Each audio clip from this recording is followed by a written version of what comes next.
perspective and two people up here looking at some different things. As we go through this, you know, tap swing is really the basis of bars, but it's also, it's just like floor, it's in curve, it's out curve, and it's all very, very connected, all right? So ask questions, because this stuff, if you want to see little pieces of the videos again and things like that, we're going to cover hang, tap swing, a little bit of shaping to get the kids physically prepared to do it. We're going to talk a little bit about like philosophy and how you're going to do it in your own gym, because everyone's gyms are different. Back giant, front giant, flyaway. And we'll touch a little bit on blind change and a couple of things. You know, back giant turns into ginger, turns into flyaway. So we'll show a little bit of that, a little bit of lead up for those things, because I think it's important that you see where it starts, how it works, and where it finishes, right? You have that finish in mind. And I've got a couple videos of kids over a period of time, you know, maybe a year, 2 years, so you can just kind of see how they progress as they go on. And we've got a couple little helpers, Madeline and Jordan. And so in the beginning, I'm going to use them a little bit right up here on the stage. So girls, why don't you come on up? And let's give these guys a hand for being game enough to come and help us. So the first thing I want to talk about is just the really simple version of swing. And the simple version of it, and it doesn't matter if it's a small swing, you know, back hip circle, a medium swing, you know, like a toe hand, or a long swing like a giant, is you want a long downswing that's got a lot of pressure on the bar, because gravity is always pulling us down. So we want to use that gravity. And then we want to get a bit shorter on the upswing, because gravity pulls on not only weight, but length, right? So if I took one of these guys, come on over here, guys, and pick up your hands. I'm going to turn you sideways. Okay, when she's balanced on her hands, right, everything's lined up, feet are above the hand or feet are above the bar. She's in a very controlled position. This is a support position. The farther I take her away from support, the heavier she gets, because gravity's going to pull on length as well as weight. Okay? Thank you. Does that make sense? So lots of pressure and long. The longer they get until they're straight out from the bar, that's where gravity has its greatest pull. And then they're going to do shape change after that. So the kids, can you guys all hear me okay? The kids that break position on downswing early or make downswing small with bent arms or anything, that's a problem, and that's going to be addressed, okay? And the other thing is, the giant is essentially a back extension roll, if that makes sense to you. So I'm going to take one of these guys, and or Zach can take him right now, and come on, we're going to do a back extension roll that goes through a candle position. Yeah, go this way so they can see. There you go. Arms up. You did it before. Yeah, like that. Lift up. Straight arms push back on the floor. Yep. And push up, and don't let your chest come out at all. There you go. Yeah, all the way in. Good. All the way. Don't let it come out. There you go. Very good. And come back this way. So see how tight good she job. was in the chest. She had her chest in, her shoulder grew up. I'm gonna go again. The pressure was through the back. I'm gonna try it. She didn't push back. What I want you to have her do is halfway up, I want you to let your head come out. And I want you to watch what her legs do when she allows her head to come out. Lift up. Good. So let's go up first. And now look backward. All the way, all the way. See this? Mm-hmm. Come. When the head went out. And so, good job. So our body's always trying to balance itself out. And it's really good at that, because that's what we're hardwired to do. We're designed to walk on our feet, so turn sideways. And if she does something with her upper body, her lower body is going to try and match that, because it wants to keep her balanced. So jump up and throw your head and arms. And you notice when she does that, her legs come up to bounce. So now jump up and pull your hands down forward. Cover your ears. That's it. And see the feet come forward a little bit? Okay. Now, if she's on her feet and she has support, and her arms are up, and she really whips her head back at 100 miles an hour, whip your head. No jump, feet on the ground, just like this. Just throw your head back really fast. Go faster, that's very slow. Faster. Yeah. One more time. Quick. notice that just as the head moves, the arms counter and go forward a little bit. All right, it's trying to balance her out a lot. Now, kick up to an instant. Get very, very tall, and now pull your head out. See that she loses the shape, her arm can start to close. All right, so what they do with their head is really, really important in this, because if that head moves back rapidly, the legs are going to try and counter.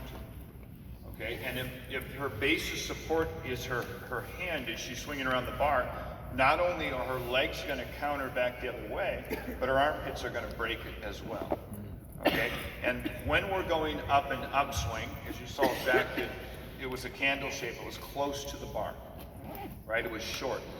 There's a couple ways to get short, right? One way would be to in-curve really hard. That's really desirable for what we're doing on bars. The other way would be to out-curve. That's not as desirable, but a lot of kids do that. So if we rush these guys, and we don't understand how the body works in pairs and always tries to balance itself out, and we let the heads go and the legs are countering, the armpits are piking, it's never going to be good. So we have got to get the right position from the beginning, and it starts with a simple back extension roll. Does that make sense? Okay, great. All right, girls, sit down. Thanks a lot. Thanks for your help. So I just wanted to use those guys because I didn't have any. I can give you the mic if you want. So, and again, if you want to see these videos again, and if you have any questions, guys, everyone normally kind of has the same questions. Just ask, okay? And we'll figure out a way to describe it to you. And as you'll see here, I think there are a couple ways to do things, okay? So if you watch this, these are two of the top bar routines in the world. And this is a smooth routine. She utilizes gravity a lot. Watch her positions. They're very straight on the downswing. They're not real bendy, if that makes sense. So she does a lot with external swing. So, see the shape here? No big arch or anything like that. We always get questions, should you arch or should you be straight? They both work. They both work. There's potentially more energy in the arch because you can get a stretch reflex if it's a really quick athlete. But using gravity like this and lengthening your swing works really well too. This is the top kid right now. So she's nice and smooth, okay? So what I'm saying is these two ways or anything in between them is okay. And you may start with one and it may turn into the other a couple years down the road. But you see how everything's very elongated, very smooth, no big, radical shape changes because she uses the bar externally, okay? This next athlete, very similar routine. I want you to watch, there's a lot more archy, bendy in it.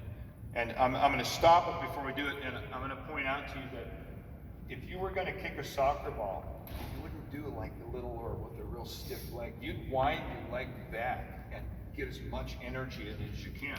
And that's kind of like a tap. And that's more the idea here, right? Is she's gonna bend everything because if she can move farther, she's potentially got more energy, okay? But the key is it's gonna look pretty, okay? And there's a balance there. So to me, great stuff in this routine, but this is not as pretty as the other routine. And it's a bit more work, I think, than if you just nice and straight and push. Yeah, it definitely takes more energy.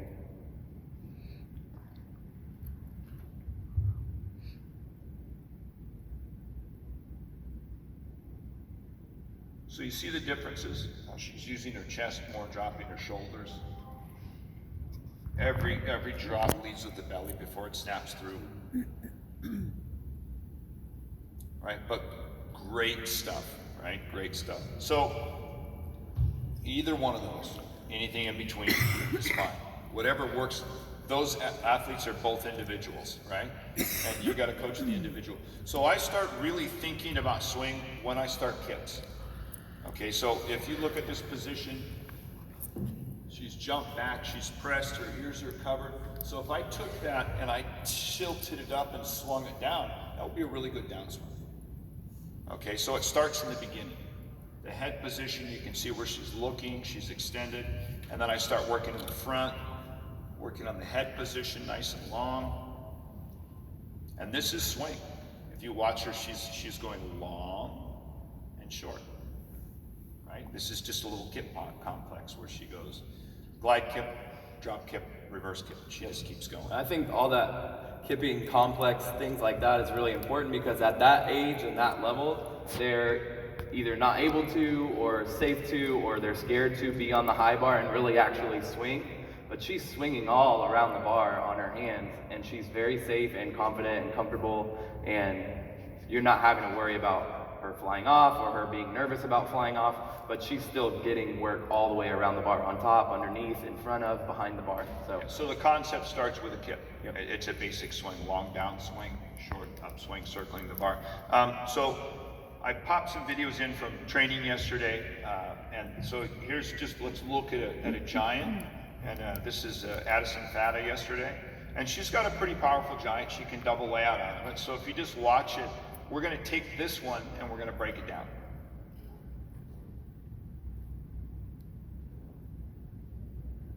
So the key to giant and flyaway is direction.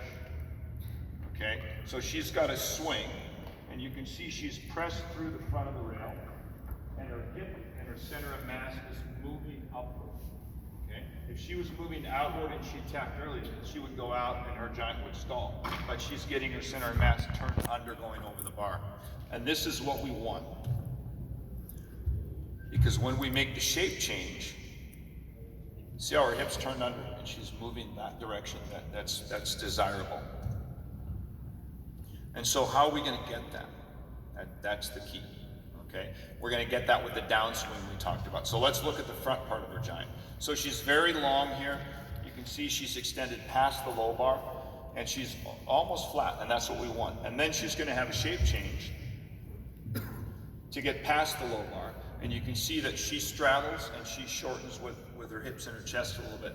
The straddle, to me, seems to be the simplest way, right? Because you can get a lot shorter, you don't have to bend as far, all right? Just depends on what you're gonna do out of it. But it's efficient, and I teach that early on. And then she's gonna pass the bar and she's gonna lengthen again, right? She's gonna go out, in, straddle, down, and lengthen her shape. Push her hips through the bottom. Chest and hips, you see how open her chest is? Chest and hips through the bottom, and then she's going to scoop. You can see the hips have direction, and she's going to scoop under. And if you look at her, this is very slow motion. If you look at the fast one, she pikes a bit with her hips to shorten up, which is fine as long as the hip turns under. Some people like to do it more in one, line, like a curved linear, very smooth. They both work, but when you slow it down, you're going to see all the weird stuff. And then she's just simply going to freeze, right? And that momentum and push on the bar, and that's going to carry her to the top of the bar, and that's how it works. So the bar is just stored energy, right? I'll play that again. That's one of my favorite clips. So when these guys hit each other with these balls, this is stored energy, bam, and it explodes and knocks them both down. So we want to understand how that works, and I'm just quickly going to show you some shapes. These are the shapes we're going to use when we're doing our gymnastics. And if you watch, they're very tall in the shoulder. Their shoulder is pressing into the jawbone. Nice and tall, fully extended, like a hang. We want to work on that all the time. I don't like to allow the kids to grab hands because I don't think they don't do that when they're doing it. They've got to be up and they've got to work, both sides of the body. Lower, upper, and then together, and then rocks. So we're just moving it all over the place. And this isolation is very important that they're doing right now, especially later on when you're doing circles where you're having to stay round in one part of your body and open up and snap with another part of your body. So some form of this shaping every day. And if the kids can't do it in a static position, you'll notice here their arms are connected, right? If she looked down her arm, this would be a position I'd like for a blind change. I don't want the head up or anything like that. So if they can't do it laying on the ground, I don't think they're going to do it on a bar, with a bunch of power behind them. And is this just a complex that they know if you tell them whatever this is called, they can do this whole sequence? This is, so they go upper, lower, together, rocks, and then a hold. And then as they get stronger, we can start working our shapes for whatever we're trying to do. Because again, if they're not strong, static, and they don't have a good position, what you're gonna build on that's not gonna work very well. So just working the hollow and arch, different angles. Lower is harder, higher is easier. There are a couple higher ones coming up here. But this is good for everything, everything. Because I can walk around and make corrections here and poke them and get them in the right position. So, as you can see, the bar is just stored energy. It's no different than a spring on the floor or a vaulting board, that you compress it or pull it down and let it go, and it's gonna go back up the other way. And if you're on that bar, and you're loading and tapping, if your timing is right, you're gonna take that energy from the bar and you're gonna use that energy. And you can see it's a lot of energy. As far as it gets pulled down, it'll spring up the opposite direction. It doesn't go back to center, it's gonna go up and down. So we can get a lot out of that bar. So if you look here, she's loaded and the bar is down, and then she's going to snap the other way, and you can see her hands are actually off the bar because the bar has recoiled and she freezes her position and the bar lifts her up. She's not pulling or anything. All that energy is coming from the bar and the shape change. So the first thing you're going to work on is just pure tap and teaching the kids how to feel. See how the bar's down here and it just sprung up? That's what we need to see. If she doesn't hang, and I mean just hang and relax like this, right? Where the shoulder's up into the jaw, the bottom of the ear. When she's hanging in that position, if her body moves up and down or she changes the shape, the bar is going to bend with her, okay?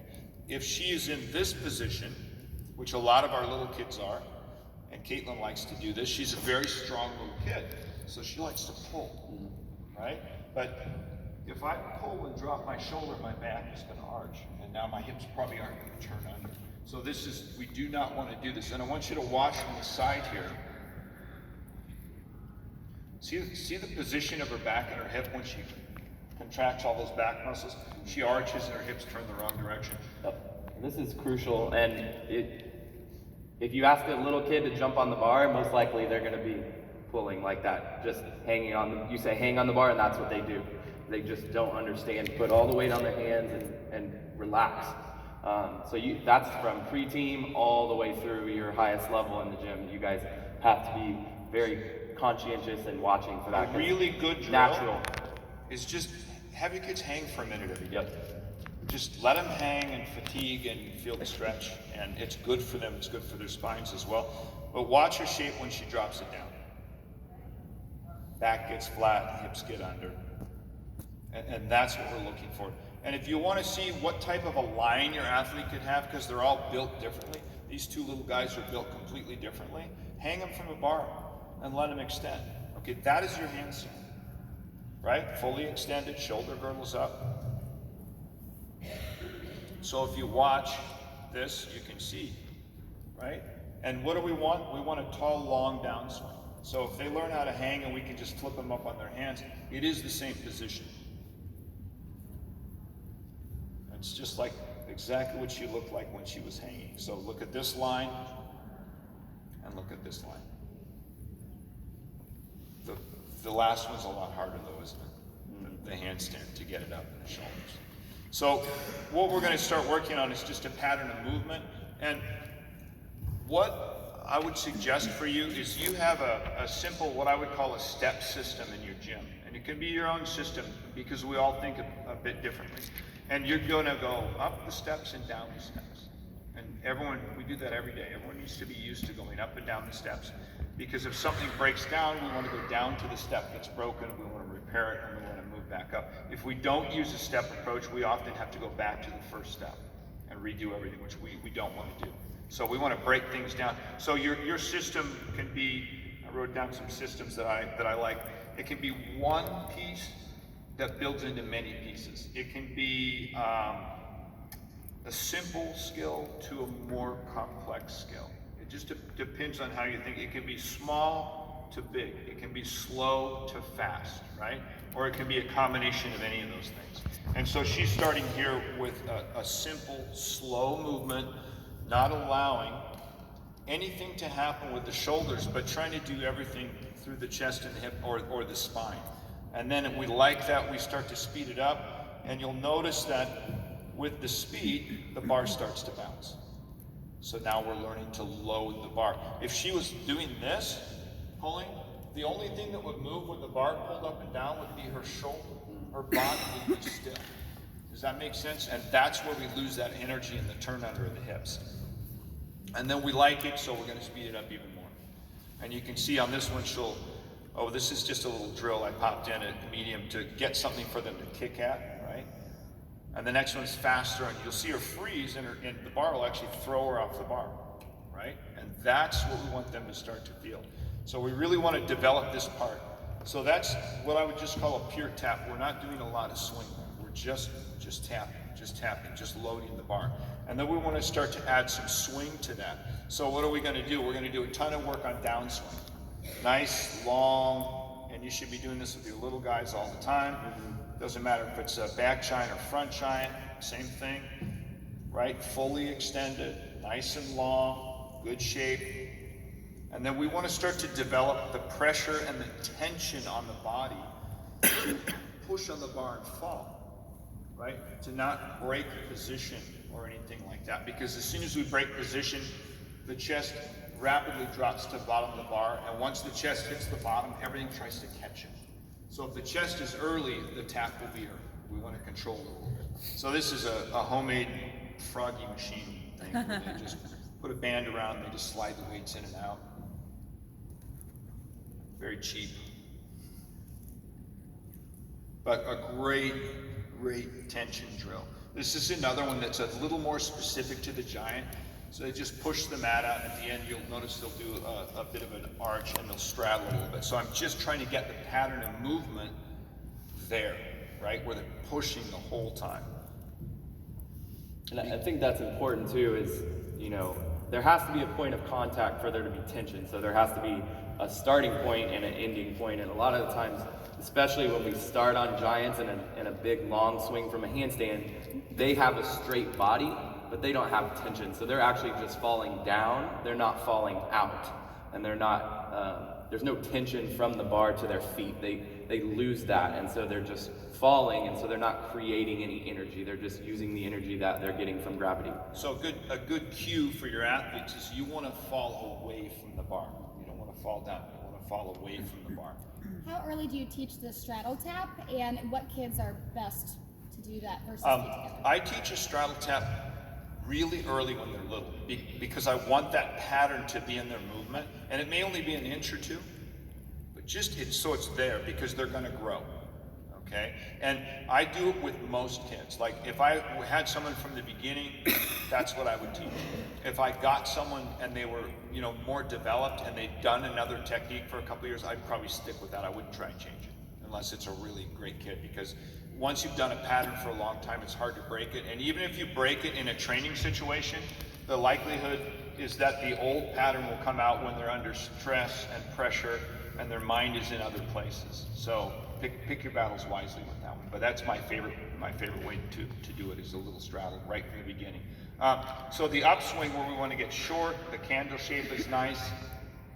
And I would suggest, I just threw some things in here that we do from the beginning.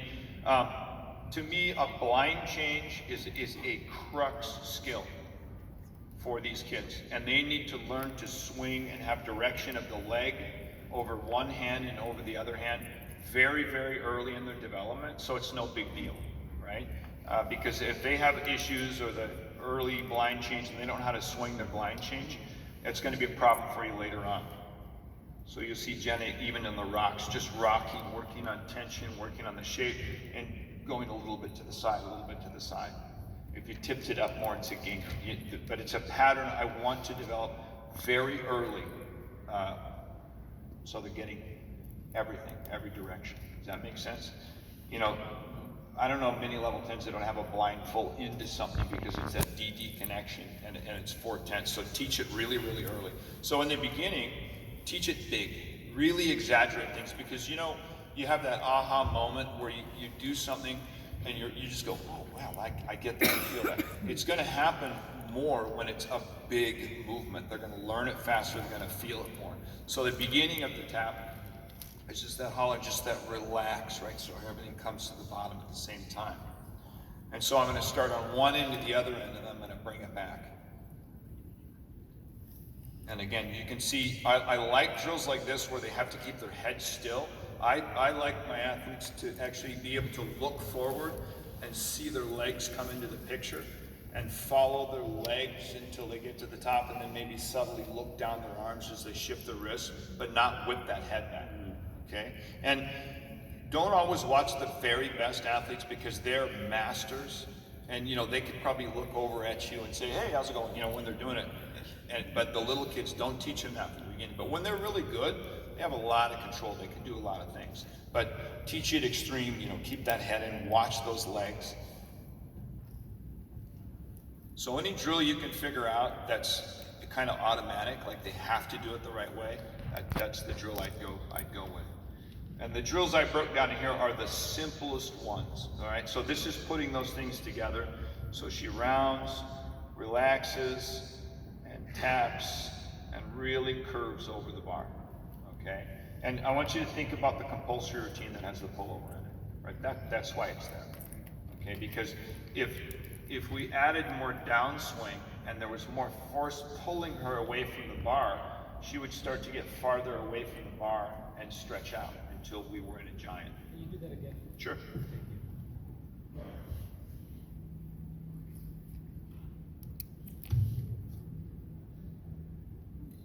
And it's good, it keeps pressure both directions. So if you can imagine, if there's more force behind it, it would come away from the bar, it would go higher, she could freeze it more. So we're just overdoing the shapes in the beginning that we want. All right, so the low bar, this is a big problem for most girls. They're afraid of that low bar. So I'm just going to show you a couple of different ways to teach them to tap. So this is a standard tap, where she's stretched, she straddles, and basically you see all she has to do is straddle to shorten up enough to get past the bar, and then she brings the legs together under the bar. This is the easiest tap. You can play that again. Sure. Can you guys see how she, like he just said, she literally doesn't move at all. The only thing she does is open her legs. Her body is exactly the same. So she's over the rail there. I think a lot of coaches overcomplicate it and they think it's a different tap or technique, and really it's the same with opening. And that's why. If they're good, they're going to go like this, and you're going to hear this as they pass the bar. Yep. Right? Fast legs together so they get long again. And so we do a lot of work without the bar, but with something in place. And if you look at that chalk line on there, you can see where she's brushing that bar with her feet. This is a pattern I want them right on the bar as long as they can be. There's so much potential energy if they can swing out like that rather than break their position early. So you can see she does that. She really just straddles a bit to pass and do a lot of work. And really what I'd like her to try and do is kick back under that and maybe touch her toe to the mat. So she's super efficient at getting past the bar. And there's numerous taps. I'm going to show a bail tap as well because it's almost the opposing tap of this. And there's a lot of energy in this tap because remember, when I showed you the first routines, the more you can load and the farther you can move, there's potentially more energy. But this is a much harder tap to control. You see kids work a long time. Nastia bent her legs on this tap for years and then got it together, like towards the end. It took a long time. But the energy that's in this tap is really, really good, especially for a dismount or maybe a big release, if you were to release it a little bit earlier. And when we look at the giants, we can look at these different taps and kind of where they go and where their energy pattern is. So the nice thing about this is it extends and gets the hip a little bit more open.